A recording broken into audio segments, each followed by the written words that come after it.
خود بخود حدیقہ کی ذمہ داری بھی اس تک منتقل ہو گئی۔ یہ الگ بات کہ بچوں کے اسکول جانے کے بعد میمونہ ساری رات جاگنے کی شکایت کر کے سنبل اور کومل بھی اس کے سپرد کر کے کمرہ بند کر لیتی۔ پھر لبنہ کے اسجد اطہر بھی اسکول جانے لگے تو ظاہر ہے کہ اور میمونہ کی نسبت لبنہ سے فضیلت کے تعلقات زیادہ دوستانہ تھے۔ اس کے کام وہ زیادہ خوشی سے کیا کرتی تھی۔ تب کی بات اور تھی، مگر اب وہ ان دوہری ذمہ داریوں، دوسروں کی خود غرضی اور مطلب پرستی پہ جھنجھلانے بھی لگی تھی۔ اس وقت بھی اس کا شدت سے جی چاہ رہا تھا کہ ناشتے کے برتن یوں ہی پھیلے رہنے دیں، بس ایک مگ چائے کا اپنے لیے بنائے اور لان میں بیٹھ کے مزے سے پیے۔ ابھی وہ یہ سوچ ہی رہی تھی کہ لبنہ اپنے لابنے بکھرے بال ربڑ بینڈ میں جکڑتی کچن کی طرف آ نکلی۔ اف توبہ، کس قدر شور مچاتے ہیں یہ بچے صبح صبح! اتنا نہیں ہوتا کہ آرام سے چپ چاپ تیار ہوں؟ سارا گھر سر پہ اٹھا لیتے ہیں۔ وہ منہ کھول کے جمایاں لیتے ہوئے کہہ رہی تھی۔ فضیلت کی خاموشی اور گمسم انداز پہ ٹھٹکی۔ آپ کا حوصلہ ہے بھابھی، کبھی کبھی میں سوچتی ہوں کہ آپ کی جگہ میں ہوتی تو تنگ آ کر بچوں کو دو چار تو بلا ناگہانی ہی جھڑ دیا کرتی۔ لیکن یہی فرق تو ہے آپ میں اور مجھ میں، اسی لیے بچے بھی اپنی سگی ماؤں کے بجائے آپ کے ساتھ زیادہ خوش رہتے ہیں۔ وہ نزدیک آتے ہوئے اس کی چوٹی کھول کر ٹھیک کرنے لگی۔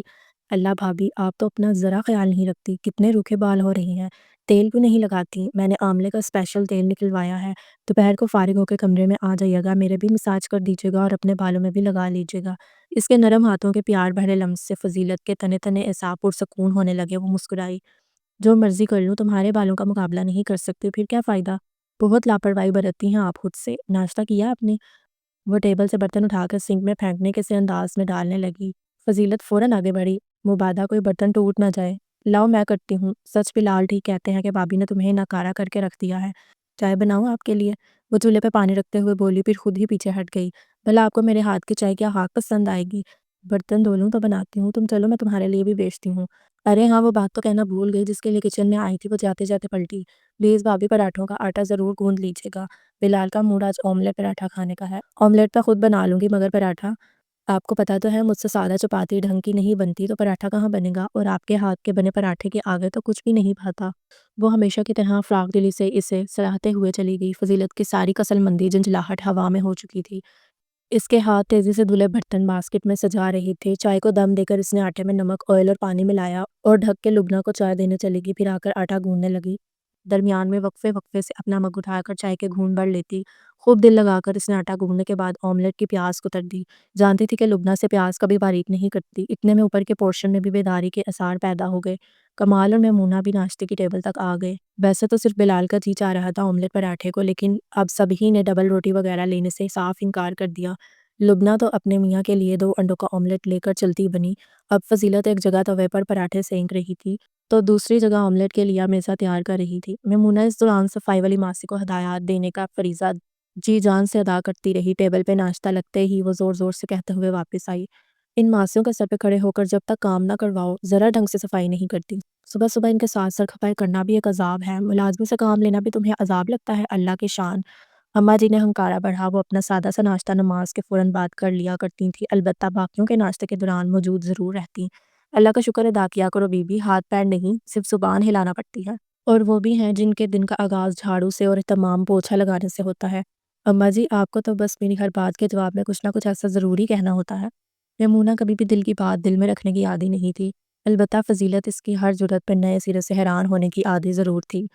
اس بار اس نے رش کو حیرت سے اس سے سر جھٹکتے ہوئے ساس کے ٹوکنے پہ ناگواری کا اظہار کرتے ہوئے دیکھا۔ اماں جی ٹھنڈی سانس بھر کے رہ گئی تھی۔ کمال اور بلال کے آفس کے لیے نکلنے کے بعد فضیلت ماسی کے کام کا دوبارہ جائزہ لینے لگی۔ آنگن میں رکھی واشنگ مشین کے پاس اس نے گھر کے سارے کمروں سے بغیر دھلے کپڑے نکال کر ڈھیر کر دیے، سرف نیل وغیرہ رکھا، سفید رنگین اور ریشمی سوتی کپڑوں کو الگ الگ کیا۔ ویسا نہ کرتی تو ماسی سارے کپڑے اپنی اسی لاپرواہی کے ساتھ دھو جاتی۔ دوپہر کے کھانے کی ذمہ داری میمونہ پر تھی، اس لیے فضیلت کچن سے وقتی طور پر کٹ جاتی، لیکن اس کا مطلب یہ نہیں تھا کہ اس وقت وہ بالکل فارغ ہوتی۔ ماسی کے پیچھے پیچھے پھر کے اوپر نیچے کے پورشنز کی صفائی، ایک ایک باتھ روم کی دھلائی، کپڑوں کی دھلائی وغیرہ کروانا، ڈسٹنگ، بیڈ شیٹ چینج کرنا، سب اس کی ذمہ داری تھا۔ دوپہر کے کھانے کے بعد کچھ وقت فرصت کا ضرور ہوتا۔ ماسی جانے سے پہلے دوپہر کے کھانے کے برتن بھی دھو جاتی تھی۔ بچے اسکول سے آنے کے بعد اپنے اپنے کمرے میں کسی نہ کسی مصروفیت میں مگن ہوتے، ایسے میں وہ شام تک تقریباً فارغ ہی ہوتی۔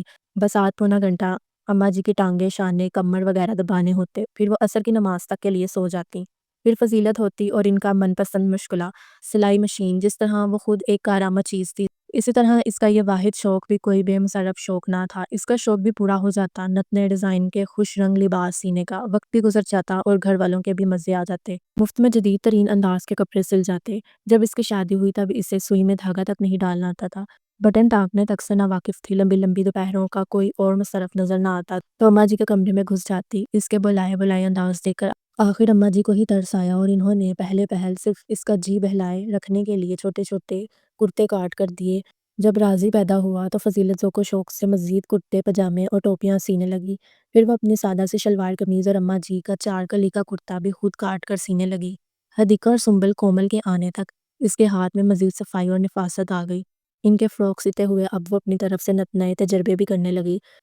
لبنہ بیاہ کر آئی تو فضیلت کے اس ہنر سے اس نے خوب فائدہ اٹھایا، مختلف فیشن میگزین سے نئے ڈیزائنز دکھا کر اس نے فضیلت کی مہارت کو مزید نکھار دیا۔ اس وقت بھی کچن میں موجود سبزیاں وغیرہ کا جائزہ لے کر اس نے دل ہی دل میں رات کے کھانے کا مینیو ترتیب دیا۔ رات کو کھانا ذرا اہتمام سے بنتا تھا، کابلی چنے کا پلاؤ، دیسی مرغی کا شوربہ اور رائتہ ٹھیک رہے گا۔ چاول سبھی شوق سے کھا لیتے تھے، ہاں بچے شوربے والا سالن زیادہ پسند نہیں کرتے۔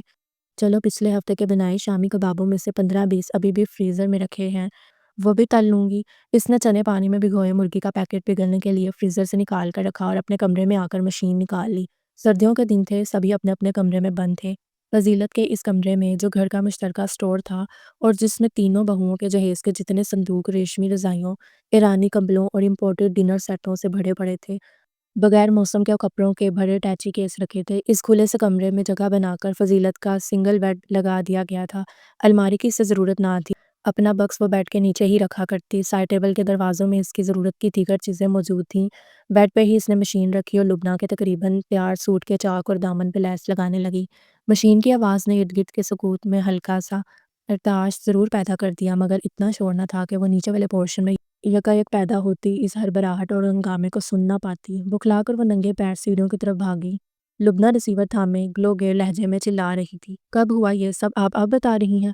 فضیلت کی نظر صوفے پہ حواس سے بے خبر آڑی ترچھی لیٹی اماں جی پہ پڑی، وہ سرپٹ سیڑھیاں اترنے لگی، میمونہ بھی حواس باختہ اس کے پیچھے تھی۔ اللہ خیر، کیا ہوا لبنہ، کس کا فون ہے؟ میمونہ نے سوال کیا جبکہ وہ ٹیبل سے پانی کا گلاس اٹھا کر اماں جی کی طرف لپکی۔ مصباح بھابی کا، لبنہ نے ریسیور رکھتے ہوئے ہچکی لی۔ جلال بھائی اب اس دنیا میں نہیں رہے۔ اماں جی کے ہاتھ سے ہلاتی انہیں ہوش میں لاتی فضیلت کے کان تک یہ الفاظ پہنچے اور اس کے اپنے حواس اس کا ساتھ چھوڑنے لگے۔ ہائے میرا بیٹا مجھ سے ناراض ہی اس دنیا سے چلا گیا۔ رو رو کے اماں جی کا گلا بیٹھ چکا تھا، اب ان میں اتنی سخت نہ رہی تھی کہ وہ آ بھی بڑھ سکیں، مگر پہلوٹی کی اولاد کی اچانک موت اتنا بڑا صدمہ تھا کہ نہ ان کے آنسو تھم رہے تھے نہ آہو بکا۔ کل سے اب تک وہ کئی بار بے ہوش ہو چکی تھی، ان کی اکلوتی بیٹی، تینوں بھائیوں کی لاڈلی بہن عارفہ بھی اطلاع ملتے ہی آ گئی تھی۔ اس کے بین بھی اوڑوں کا کلیجہ چیرے دیتا تھا۔ میمونہ تو چلو اپنی تھی، اس کا اپنے جیٹ سے خونی رشتہ بھی تھا، سگا تایا زاد جو تھا، مگر لبنہ جو غیر خاندان کی تھی اور جس نے شادی کے بعد سے اب تک ان 9 سالوں میں اپنے اس جیٹ کا صرف تذکرہ ہی سنا تھا، شکل تک نہ دیکھی تھی، اس کے دل پہ بھی اس ناگہانی کا گہرا اثر تھا۔ بچے بھی سہمے ہوئے تھے اور دونوں بھائی کمال، محمود اور بلال۔ محمود خود کو اور ایک دوسرے کو سنبھالنے کے لیے ساتھ ساتھ ضعیف ماں اور بیاہی بہن کو دلاسا دینے میں مصروف تھے، اپنے تو اپنی غیر بھی صدمے سے نڈال تھے، اور اس ساری صورتحال میں، اس سارے دردناک اور افسوسناک ماحول میں ایک وہی تھی جس کا کسی کو کوئی خیال نہ تھا، حالانکہ وہ سب کا خیال کر رہی تھی۔ کبھی سینہ کوٹ کوٹ کر بین کرتی اکلوتی نند کو سینے سے لگا کر تسلی دیتی، کبھی اماں جی کے نیم بے ہوش وجود کو سنبھالتی، ان کے منہ میں پانی ڈالنے کی کوشش کرتی، کبھی معصوم بچوں کی بھوک کا دھیان آنے پہ انہیں کچن میں بلا کر چپکے سے دودھ کے ساتھ بسکٹ کھلاتی، تعزیت کے لیے گھر میں آئے لوگوں کے بیٹھنے کا بندوبست کرتی، ہزار کاموں سے ادھر سے ادھر پھرکی کی طرح گھومتی۔ فضیلت کو کسی نے سینے سے لگا کر افسوس کرنا گوارا نہ کیا، اگر کسی کے دل میں ایسا خیال آیا بھی ہوتا تو شاید اس نے اس کے سپاٹ اور ہر طرح کے جذبات سے عاری چہرے، آنسوؤں سے محروم آنکھوں کو دیکھ کر یہ ارادہ ترک کر دیا ہو۔ اماں جی کی بھاوج نے بڑی حیرت سے اسے سٹور سے تکیے نکالتے دیکھا اور فوراً جتا دیا، کل سے دیکھ رہی ہوں، مجال ہے جو اس زنانی کی آنکھ سے جھوٹ موٹ کا آنسو ہی نکلا ہو۔ کیسی پتھر عورت ہے، صحیح کہتا تھا جلال بد نصیب کا، یہ عورت نہیں پتھر کی مورت ہے۔ ہائے ہائے زینبے، کیا جوان پتر تو نے اس بے فیض کے لیے مٹھی میں رول دیا۔ انہوں نے تعصب سے دونوں ہاتھ ملے تو اماں جی کی سسکیاں اور بلند ہو گئیں۔ میرا بیٹا اس کی وجہ سے مجھ سے ناراض ہوا، 12 سال پہلے جو گھر سے نکلا تو آج مر کے بھی مجھے شکل دکھانا گوارا نہ کی۔ سچ کہتی ہوں برجائی، میں نے پڑھائی اولاد کی خاطر اپنی اولاد کو خود سے دور کر دیا۔